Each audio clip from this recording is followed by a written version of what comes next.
Om Sam Saraswati Namaha. Namaste. Namaste. This evening on page 145 of the Bhagavad Gita, we're going to begin the discussion of chapter 9. And the respected Supreme Divinity said, I shall tell you this profound secret because you are free from envy. You only want the best for everyone. Knowing this wisdom and knowledge, you will be free from impurity. The supreme knowledge is a supreme secret and conveys excellent purity. It's so secret you have to go deep inside in order to find it. You can't just discover it readily. It's not overt. You can't just pick it up off the table. You got to go deep inside in order to find it.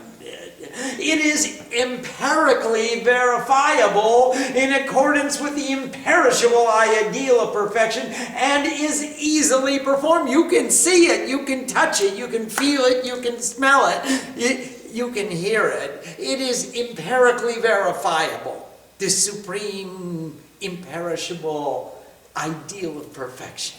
You could see it with every perception. Everything you see is a form of God. O Supreme Light Arjun, men without faith in the ideal of perfection return to the ways of the mortal world of objects and relationships without attaining me. They don't care about me. They get tired. They say, wow, that sounds like a great idea. Now, let's go. It's almost happy hour. Let's go home and pop a cold one and watch the boob tube. And they go back to the ways of the mortal world, and they don't attain me. All of this perceivable world is pervaded by me in the image of the unmanifest. Every form that's manifest is a form of me. That's a supreme secret. You got to go deep inside in order to understand that secret. All beings reside in me, but I am not in them. They are so full of their egos and their attachments and their own selfish thoughts that they can't see me in them. They only see them. They see their own selves. One cannot see all the beings residing in me. It's pretty tough. I mean, there's a lot there. This is my imperishable union. I am there eternally and imperishably. I will not move from that union. My soul fills all beings, dwells in all beings, is the existence of all beings. That's me, the imperishable soul of all. Just as the great wind which moves everywhere always resides in the ether, know that all beings are situated in me. Can you see the wind in the ether? Can you have wind without ether? You can't see the ether, you can't see the wind, but you know it exists. Just in the same way, know that all beings reside in me. All beings go to by nature at the end of an age of time, O son of she who takes away the deficiency of others, Arjun.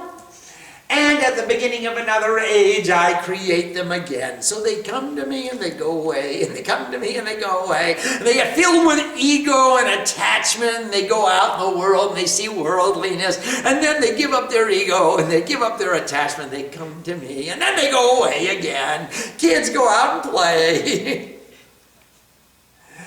Again and again I create this village of beings resting upon my own nature. This village of existence, this little tiny village. I mean, you think it's the great world of manifested existence, but to me it's just a little village. You come all ahead. All are helpless but because of the force of nature. They can't do anything but behave according to their nature. Their nature compels them to act according to the nature because that's their nature. If you say, don't act according to your nature, well, you're bound to be disappointed because who's going to listen? Nature's not going to stop acting according to her nature because that's her nature. All are helpless because of the force of nature. Aim, ring, clean, chamundai, viche. They gotta go. It's time to go. The three gunas are dancing on the stage of consciousness. That's their nature. And these actions do not bind me, conqueror of wealth, Arjuna. I'm not attached. I'm not bound. I create, I transform, and I dissolve them all into me. I protect the circumstances of all beings. I am Srishti Sthiti Lay. As a servant of circumstance, I am Udas, the Das of the Ma. Is creation. U is the circumstance. Ma is the culmination, perfection, dissolution. I am the Das of the U. The Das of you. In English. That means I am the servant of circumstance. As a servant of circumstances, I sit without attachments in these actions.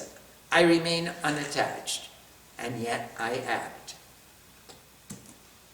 Under my leadership, nature produces that which moves and that which does not move. And by this cause, O son who takes away the deficiency of others, Arjuna, the perceivable world revolves. Charachar, what moves and doesn't move. It moves or doesn't move according to its nature because that's its nature. Ring, cling, chamundai, viche. And because of this, everything you see moves, changes, revolves.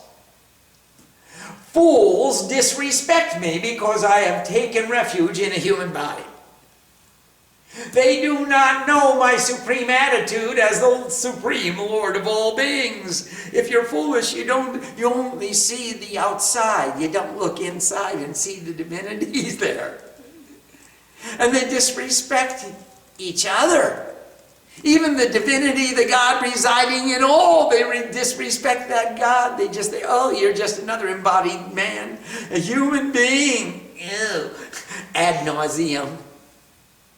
These inimical forces of selfish duality are possessed of an ignorant nature. They are enemies to the soul. They live in this selfish duality. It says, me! I gotta get more for me! And useless are their hopes, useless are their actions, useless is their knowledge, for they remain unconscious. They're always thinking about their own selves. They don't think about the God within each and every being. But the great souls, having taken refuge in divine nature, they worship me without any other thought. Son of she who excels Arjuna, they know me as the imperishable supreme of all beings. They worship me eternally united with devotion, always singing of me and making efforts in sincere vows of worship, offering their respect. Those are good guys. That's good company. That's where you get satsang, communion with truth. Others offer the sacrifice of wisdom. Some worship me as one, others as many, in various ways, the mouth of the universe, etc. I am the sacred rite. I am the fire sacrifice. I am Shwada, the word of praise by which the ancestors are pleased. I am sacred plants and herbs. I am the mantra and I am the ghee. I am the firing and I am the offering. Worship me in any way you choose, but you have to choose to worship. I am the Father of the perceivable world, the Mother, the Creator, the Grandfather. Choose a form. Worship. I am to be known, the Pure One, the Rig, Sam, and Yajur Vedas. I am the refuge, the protector, the Lord, the witness, the residence, the shelter, the excellent friend. I am the origin, the terminus, the nth, the place, the treasure house, the seed, the imperishable. I give heat and withhold and pour forth the rains. I give immortality and I give death. I am true existence and I am non-existence. Clarity of pure devotion. Those who drink the nectar of devotion, who are free from sin, offer sacrifice and worship to me with 3 kinds of knowledge. Sthula, Sukshma, Karan. In the gross body, the subtle body, the causal body. Sattva, Raja, Tama. All the 3s. They offer me 3 kinds of knowledge. They pray to move to heaven, and with merit they reach the world of the Lord of the gods and enjoy divine delight in the world of divine light. Vur, Bua, Shva. They reach that causal body, which is the world of pure intuitive perception. Having enjoyed the immeasurable worlds of heaven, the merits become depleted and they return to the world of mortals. Thus they attain the 3-fold ideal of perfection, coming and going in conformity with the desires they desire. If you achieve your goals, you live in heaven until those goals are no longer satisfied. And then you start thinking again. It's another creation. I got to go back and do something new. I've got to attain more. I am the vehicle for those men who worship me without any other thought, who are eternally united, residing in union. Even those who worship other gods with faith, they also worship only me. You could say, Allah, Allah, Jai Jagadamba, you're worshiping me. You could say, Brahma, Vishnu, Mahesh, you're worshiping me. You could say, Guru, you could say, Bajrang Boli Ki Jai. You could say, whatever name of God you choose, you're only worshiping me. There's only one God. Call me in any language, in any tradition, in any system of worship that you choose, but you're only worshiping me.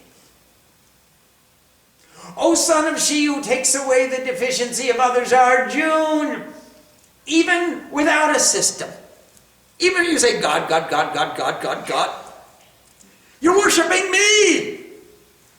For I alone am the enjoyer of all sacrifices and the Lord. But they do not know me in reality, and hence they fall. Those who observe vows for the gods go to the gods.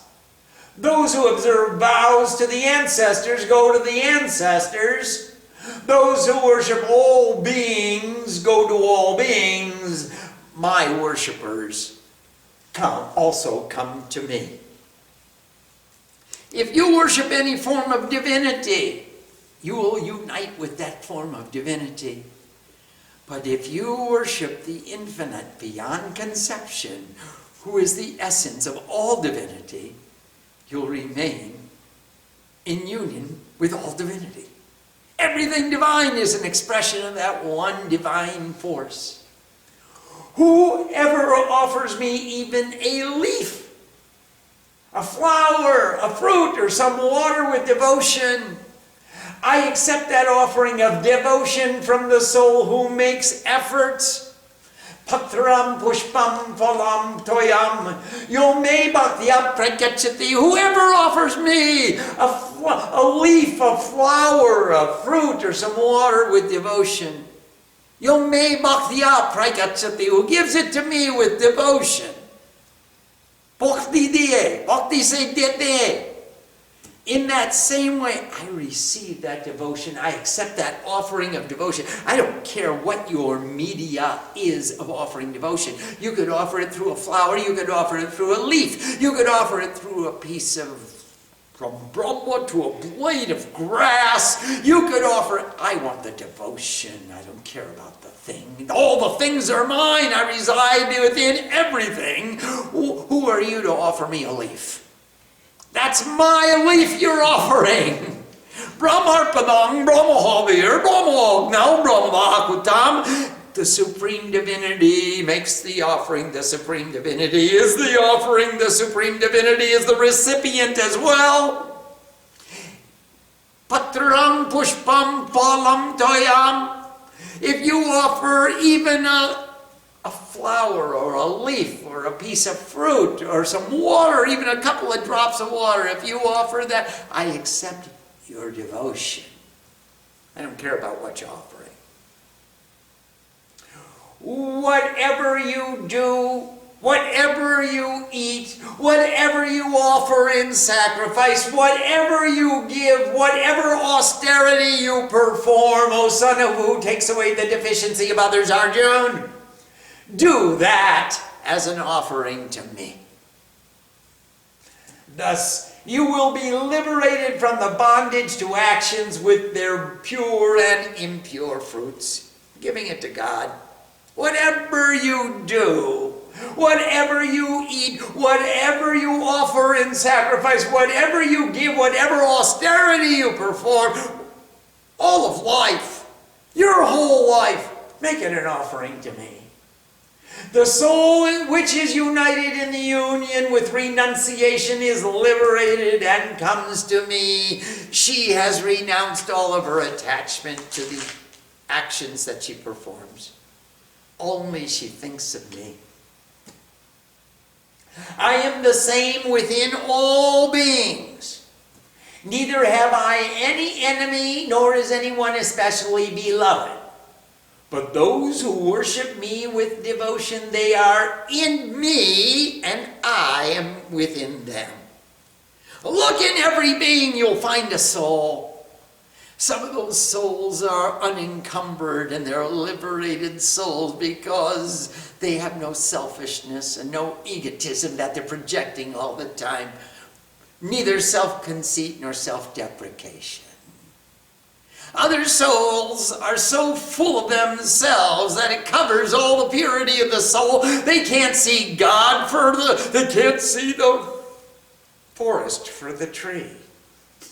All they can see is their own ego and their own attachments and their own selfishness made manifest through every action they perform. So I am in every being. And every being, those who perform worship to me with devotion, they are in me, they know it, no doubt, and I am within them. They know it, no doubt, no selfishness to hide the divinity within. Even if a person of very bad behavior worships me without various thoughts, certainly he should be regarded as efficient, for he has created the proper circumstances. Look at the example of Valmiki, the robber and dacoit, and Gunda and Chor. He sat down in the forest and said, Mora, Mora, Mora, Mora, Mora, and became he who lives within an anthill. He had bad character, bad behavior. He worshipped me without various thoughts. Certainly he became purified because of his efficiency of focusing his attention with pure devotion. Soon he becomes an ideal soul and attains to eternal peace. O son of who takes away the deficiency of others, Arjuna, a devotee who knows me is never destroyed. His devotion continually increases. For those who take refuge in me, even if they took birth in a sinful womb, or as a woman, as a business people, or as laborers, all attain the supreme refuge. It doesn't matter what your birth. It doesn't matter. Remember the story of Satyakam. Satyakam went to Rishi Gautam. He said, Rishiji, I want to learn the Vedas. And Rishi said, who is your mother? Who is your father? What is your birth? And by what authority do you want to learn the Vedas? Satyakam went home to his mother, Jabali. He said to her, Mom, I want to study the Vedas. And I went to Gautam Rishi's ashram and I said, Rishiji, I want to study the Vedas. And he said, who is your mother and who is your father? And by what authority do you want to study the Vedas? And his mother said, my son, your father was a soldier in an army which occupied our village, and I only knew him for one night, and I never got his name. And my name is Jabali. Call yourself the Satyakam, the son of Jabali. Satyakam went back to Gautam Rishi's ashram. He said, Muniji, I want to study the Vedas. And the Rishi said, who is your mother and who is your father? And by what authority do you want to study the Vedas? And Satyakam replied, I asked my mother that question last night, and she told me my father was a soldier in an army which camped outside our village, and she only knew him from one night. She never got his name, and her name is Jabali, and my name is Satyakam, the son of Jabali. And all the other students said, get that bastard out of here. He's impure. He doesn't belong inside a Rishi's ashram. He is a heretic. His presence is defiling the ashram. And Gautam said, Troop, you stop. He is a true Brahmin. He speaks the truth without fear. You come sit here with me, Satyakam, son of Jabali. You are now Satyakam, the son of Gautam. And Satyakam is he who has true desire, or the desire for truth. And he is the son of Gautam who illuminates the light of wisdom. So, in this way, even if you were born in a sinful womb, as a woman, as a mercantile, as a businessman, as a Vaishya, as a laborer, as a Shudra, everybody attains the supreme refuge if you love God with devotion. It's not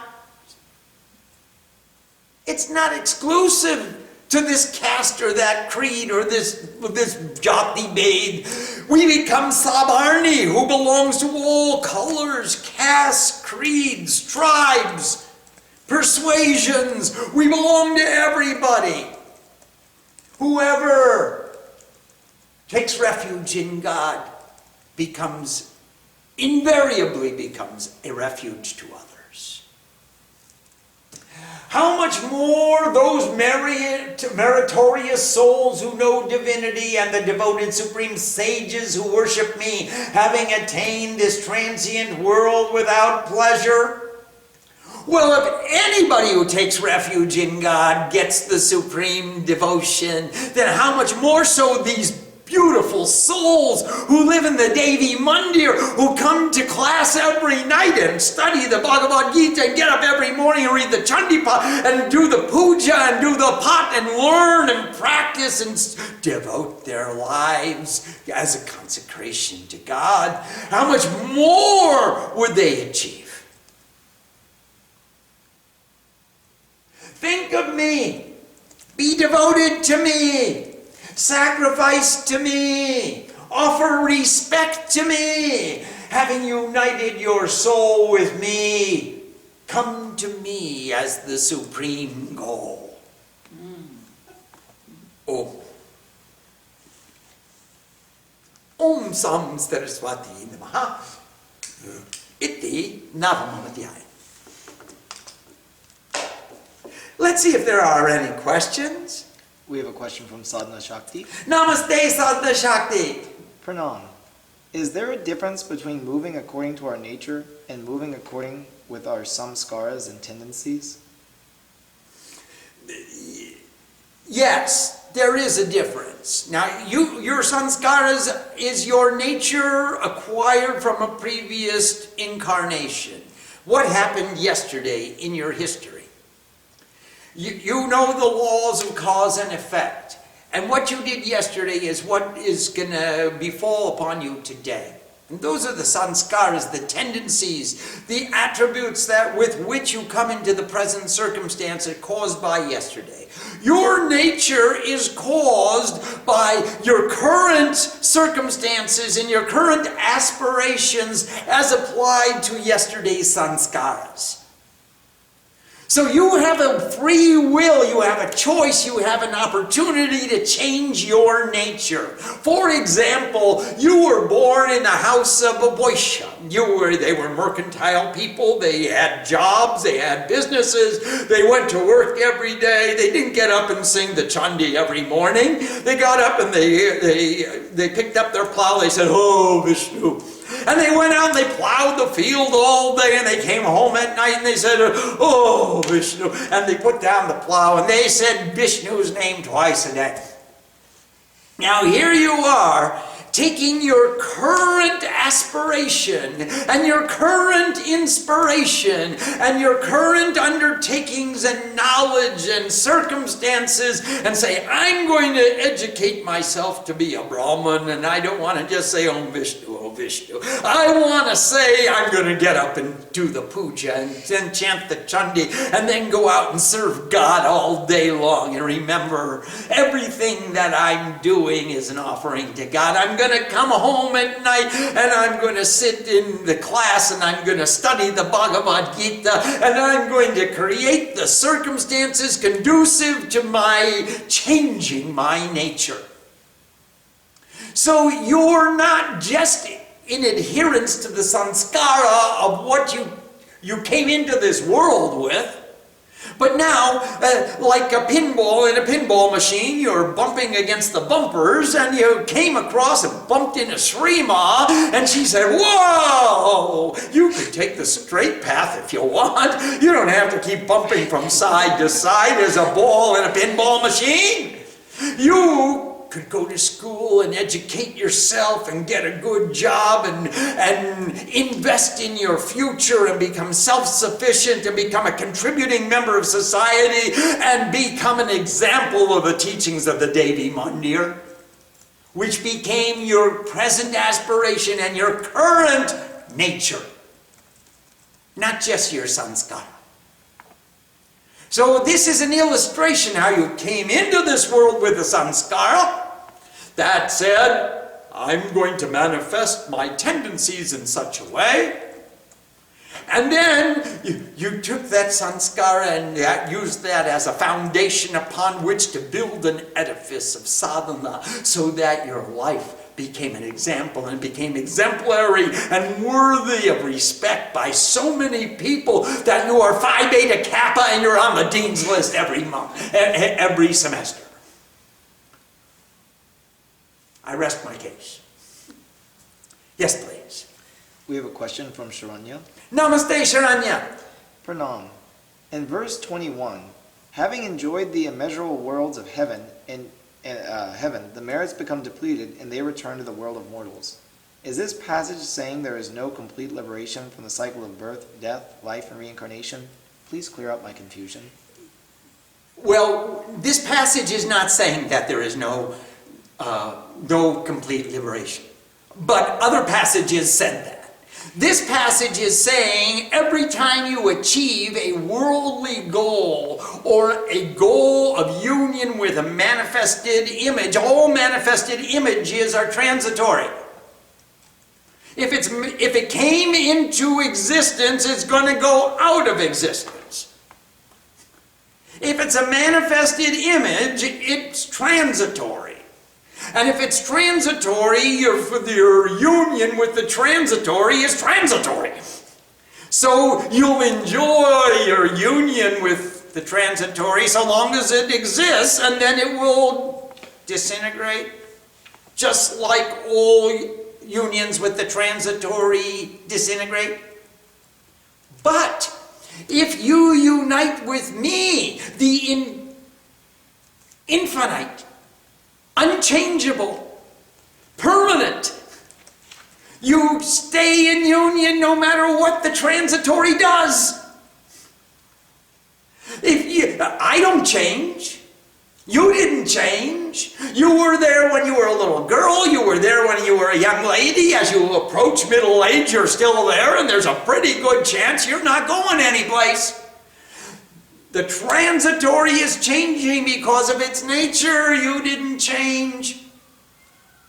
So if you unite with the transitory, it will change, and you will enjoy union with the transitory so long as it exists. And then when your merits become depleted, the transitory is transitory, it will change. And so will your union. And if your union with the transitory changes, then you fall back down to earth and say, okay, what's next? I just finished a translation this morning. And no sooner did I put the final dot in the bottom of the book. And I thought, well, what's next on my list to translate? I was in union with the transitory, and I have to keep translating the transitory until I can translate the eternal imperishable. Now that is neti neti. And only Nanda can translate neti neti. I have no capacity to translate, it's not this and it's not that. That has to be done in the kitchen. Nowhere in my office is a dictionary available which is capable of explaining to me how to explain to you what is the meaning of not this and not that.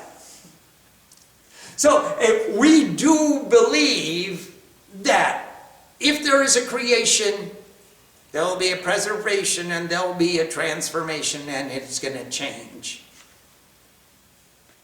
And therefore, all union with the transitory is temporary. You could make it longer and longer. You can make it brighter and lighter and more wisdom and more joy, but it's going to change. Aim ring klim chamundaki biche. Yes, please. We have a question from Ramya in Bangalore. Namaste, Rami Mami. Will our nature change as we do more sadhana? Is that one of our goals, to become more peaceful and sattvic? Yes, Rami. Our nature will change because of the influence of the spiritual disciplines that we perform. And as we perform more and more spiritual discipline, we cultivate new habits and new sanskaras. So the system of cause and effect, which brought you into this world to be a great world scholar and renowned all around the world and teaching in London, Paris, Rome, and New York, and California. That same nature makes you a world teacher capable of exemplifying spiritual discipline. The more sadhana that you perform all around the world. So your nature will change, and instead of having the capacity and the tendency to exemplify knowledge all around the world in a material way, you'll have spiritual knowledge, and your nature will change because of your sadhana. That's what the sadhana does. Because remember, even Sattva can't go home. Sattva too was a thief. In order to go to the home of God, you're going to be nirakar. Nirgun. But sattva purifies, and it makes us capable of entering into that mind of nirgun, where we can actually perceive the infinite unmanifest and unite with the unmanifest. And then we unite with that me, which is existent in every body and every soul. And then we don't change. Our nature is to remain one with the nature, the witness of all the nature. Yes, please. We have a question from Nanda in San Jose. Namaste, Nandama. Dear Swamiji, we need to fall in love to take refuge in God and do the sadhana. Please. And we need to do the sadhana and pray to fall in love and take complete refuge. It seems like a chicken and egg situation. Is it all just a matter of faith in the Guru? No, but that's a great place to start. That's a wonderful place to start. The Guru, you saw her, you got an inspiration, you got an example, you saw somebody doing it, and you took that inspiration and that example and said, gee, I think I could do that too. It looks like it's worthy of pursuing. So you took the example, you took the inspiration, you brought it into your life and said, God, I could cook like that. It's not hard. You put a little extra hing in there, but cut up an extra chili and put a little bit of lemon. Hey, I can do that. In fact, she wrote a book about it. She put it in, she wrote a whole website about it, said, this is how you cook, this is how you pray, this is how you sit, this is how you breathe, this is how you put your money in the bank. This is everything you need to know for living a spiritual life in harmony with your own self. What's left to guess? What's left to the imagination? Only we have to contemplate ways that we can justify escaping and not doing it. I need some excuses because she literally opened my mouth and put the spoon in my mouth and put the food in my mouth, and she gave me the first bite of every meal I took. Yeah. Yeah, literally. All I need now is an excuse why I'm not doing it. I'm Gan Puppy. I know, and still I'm not doing. I'm Gan Puppy. If I didn't know you, I could say, okay, I don't know what happened to those thousands of emails from the IRS. I don't know. They got lost. But I do know. There's no way that she could say that you don't know. You put it on the website yourself. It's there in your book. You signed your name to it. You know. Now, what's the excuse for not doing it? So ignorance is not an excuse. Of course not. You do know. You could plead ignorance, but I'm sorry, you've got the book in your lap. Right now. You can't claim ignorance. I don't know. I'm on page 151. What page are you on? It's not like you don't have the information. It's not like you don't have the inspiration. It's not like you don't have the example. It's not like you can't see what she's doing. What is it like? I'm still, remember that Ramakrishna used to say all the fish got caught in the fisherman's net, and he started pulling it up, and most of the fish dove down to the bottom of the net, and he said, maybe I can hide in the sand, and the fishermen won't see me. And of course they got hauled out, and a couple of fish, as they were getting hauled up and they got pulled up above the surface, they started jumping, and they jumped out of the net, and they didn't get caught. What's your excuse, Nanda? That's all we're searching for, is an excuse. How do I justify my not doing it? Even when I know. Even when I've seen, even when I proclaim my love and my adoration, my devotion and my surrender to the Guru, I need an excuse why I'm not doing it. Please. We have a question from Moshami and Siddharth. Namaste, Moshami. Namaste, Siddharth. Pranam.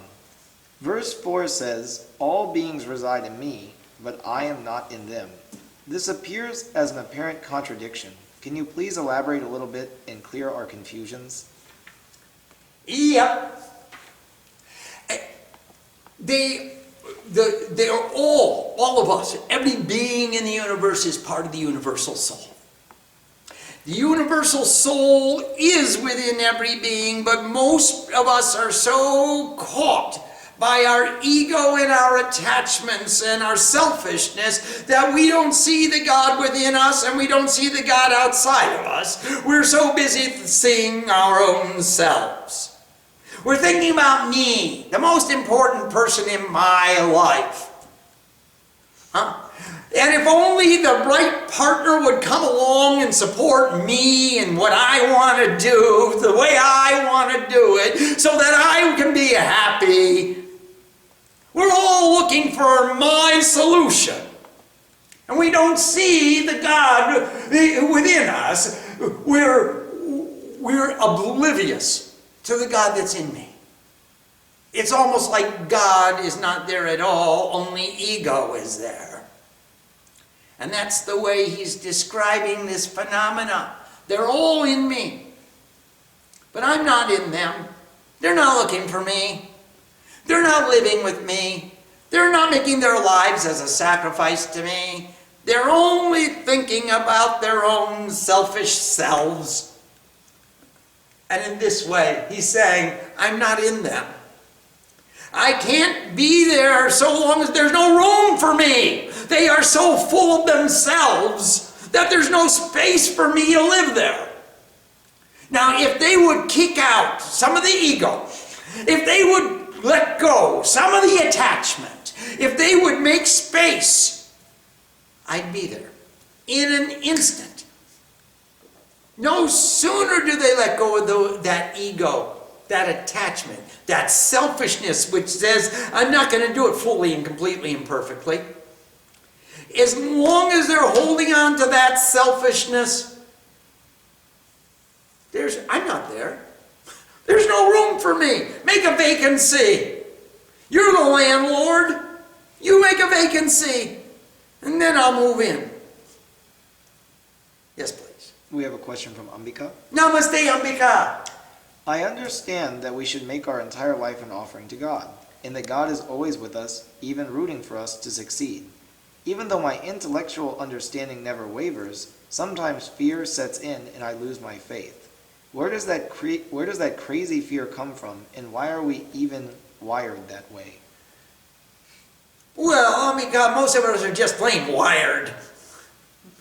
But the reason we're wired that way is we're looking for excuses why I don't have to do it. Why shouldn't I trust her? There's got to be a reason I shouldn't trust her. She wears a yellow sari. She wears a red bordered sari. She wears yellow socks. Maybe I shouldn't trust her because there's got to be a reason. Let me figure out some reason why I can justify my inaction. Even when I know, even when I verified it, even when time after time after time I see that she's right, why am I still resisting? I'm trying to justify my inaction, and that's what the fear is. Oh my God, she's going to prove it to me again. And then I'm going to be wrong again. So I'm not going to trust her, and I'm not going to surrender, because surrender's the last thing I do in the English language. When I've got my hands up, you've got my back against the wall, you got a gun to my head, I will say, I surrender.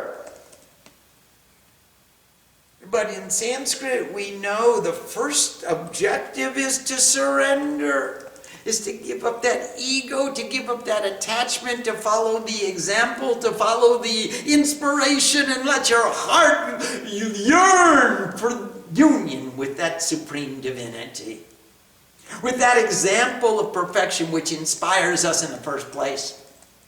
We know she's going to open up our mouths and put the knowledge down our throats. And yet we go,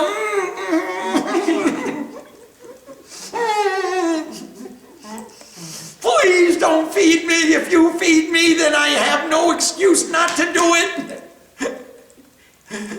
I know it tastes good. I know it's for my own good, my own betterment. Please, Mom. If you give me that knowledge, I have no more excuse. I'm afraid. I've got confusion. I don't know if it's true. Please, give me some wiggle room so I don't have to do it 100%.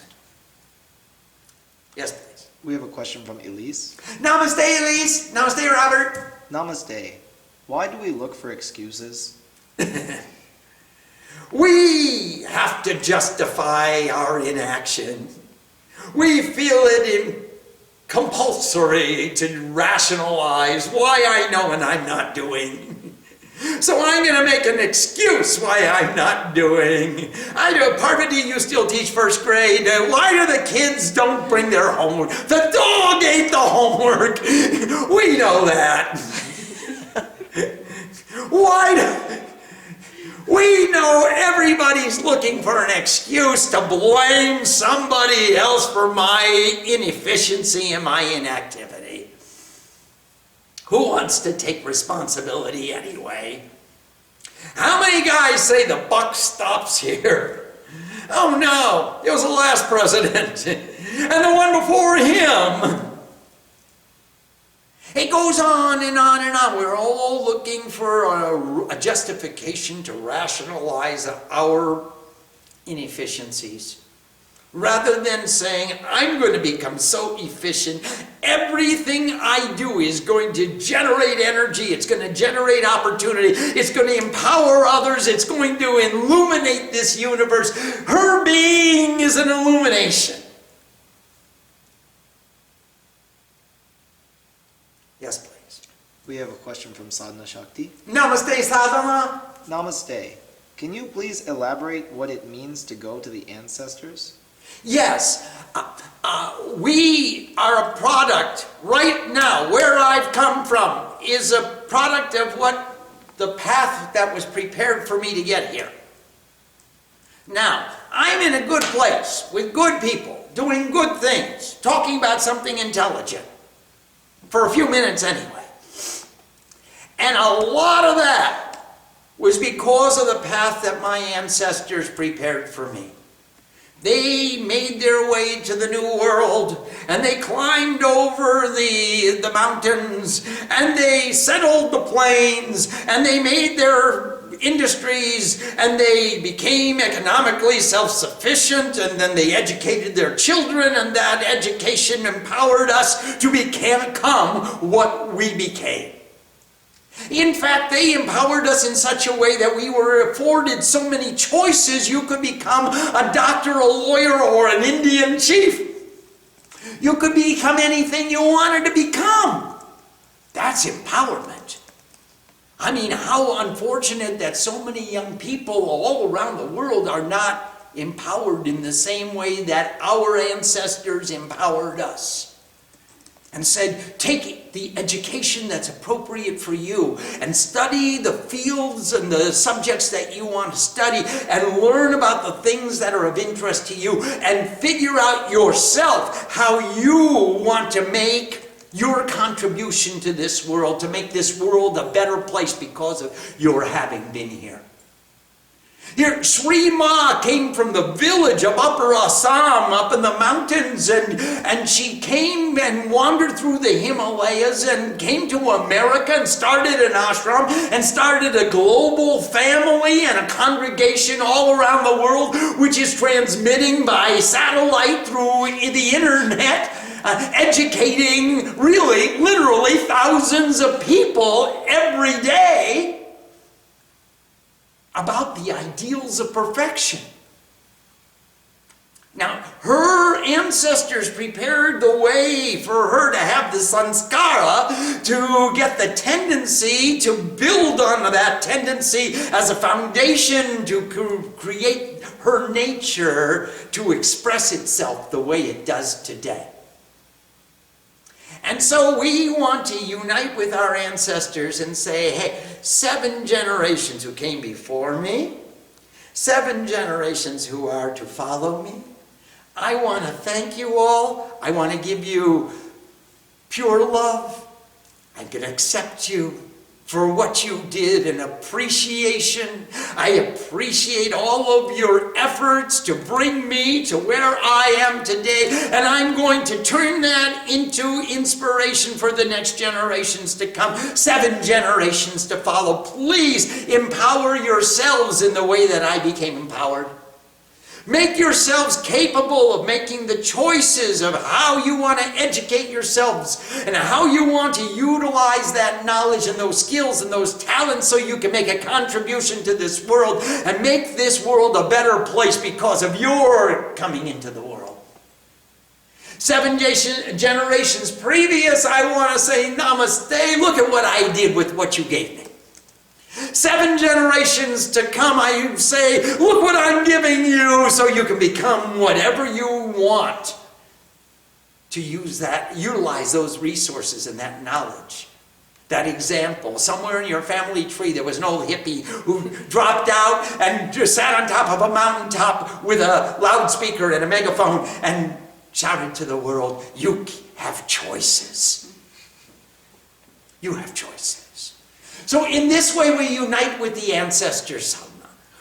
We say to the ancestors, thank you for what you gave us. Look what we are doing with it. And ancestors to come, look at the start that you got. Somewhere in your family tree there's an old hippie sadhu sitting on a mountaintop. Yes, please. We have a question from Vivekananda. Namaste, Vivek. Pranam. Does the application of intense tapasya build faith and strengthen the mind? For example, like sitting in an icy lake in Washington, or staying in the forest alone with dangerous animals, etc.? I feel like this intensity would make the mind firm, so remembering God in all situations would come more naturally. Is this correct at all? It is, but don't catch cold. Don't sit in too many icy lakes in Washington, and don't get eaten by lions and tigers and elephants in the forest. But yes, that is the reason for which we go beyond our nature and we push the limits of our nature, and we don't allow our nature to be defined by the circumstances of society. Society says I should live in an air-conditioned room where I can set the temperature on my thermostat. I can set the temperature on my iPad or on my iPhone, and then when I get home, the coffee maker will go on, and the lights will go on, and the alarm will be disengaged. No, we could say I'm going to become one with the nature, and hot and cold. I reject the imposition of the extremities or extremes upon me. I will not allow that to dissuade me from my spiritual vows. And yes, it's very possible to do. And it's not a bad thing. If you do it gradually, slowly, according to the rules, according to the examples in your lives, you'll find that you can work yourself up to it. Do not say, well, I'm going to go sit and read the entire Chandi in the icy lake today. But you could certainly say, I'm going to read the first chapter. Because if you try to stay there until you recite the entire Chandi, chances are you're going to come out of the lake with a cold, at best. Or with frozen extremities at worst. So do it prudently and do it scientifically and do it with the consent and the advice of your guru. Yes, please, Nilima. So sometimes achievements lead to a building up of an ego, like, oh wow, I can do this. I am so capable. How does one watch out that as one is increasing one's sadhana, one is not getting a little pompous about it? Yes, a very, very good question. Don't get pompous about your pump ass. You're not allowed to do that. You can't be pompous. And the best way to do that is remember the humility, remember the example that allowed you to become inspired and empowered to do that kind of sadhana. And what kind of pomposity does she use in her daily lexicon of language? What is the example that you see in your gurus? Are they humble? Or are they filled with pride and said, look at me, I am the guru, I sit on the chair and pontificate, everyone else sit on the floor? Or do they say, I sit on the floor, everyone else sit wherever you want, but sit there and share. But we are fortunate fortunate to have gurus like you, Swamiji, but there are others who are like sort of into the puja mode and they think like, oh, we do this. And then Well, they choose the guru according to their own aspirations. They desire to be pompous, and they choose a pompous guru. They desire to sit on a throne, so they choose a guru who sits on the throne. There are very few disciples who desire to be humble. They would choose to come to the Devi Mandir. I choose to do tapasya, to do sadhana as a way of life. That's why we made a Devi Mandir, which is designed for sadhus who want to be humble and have a place to worship, and have an example and have an environment that's filled with the energy which is conducive to worship.